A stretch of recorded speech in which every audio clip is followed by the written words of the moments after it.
कौमी आवाज़ कनाडा की उर्दू सर्विस में खुश आमदी। डोनाल्ड ट्रंप की जानब से आज शाम 4 बजे के बाद से नए टैरिफ लागू होने जा रहे हैं। डग फोर्ड ने बुध को टर्मिनेशन डे करार दे दिया। अमेरिकी सदर डोनाल्ड ट्रंप आज बरोज बुध शाम 4 बजे तिजारती शराकतदारों पर रेसिप्रोकल टैरिफ का ऐलान करेंगे, जिसे वो लिबरेशन डे करार दे रहे हैं।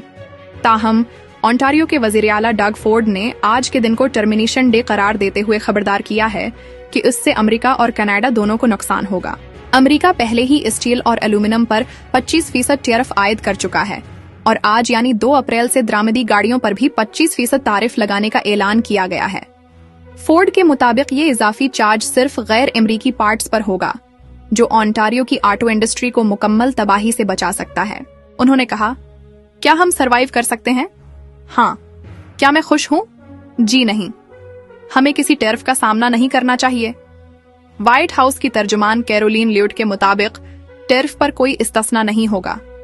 फोर्ड ने मजीद कहा कि कनाडा को जवाबी कार्रवाई से पहले ट्रंप के ऐलान का इंतजार करना चाहिए ताकि मुनासिब रद्द-ए-अमल दिया जा सके।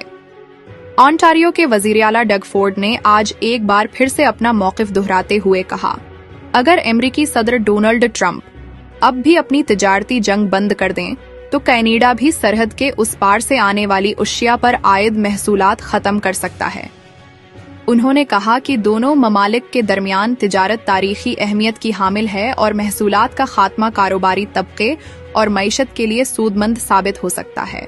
तिजारती कशीदगी के बायस कई इंडस्ट्रीज मुतासिर हुई हैं और इस तनाव को खत्म करने के लिए दोतरफा इक़दामात जरूरी हैं।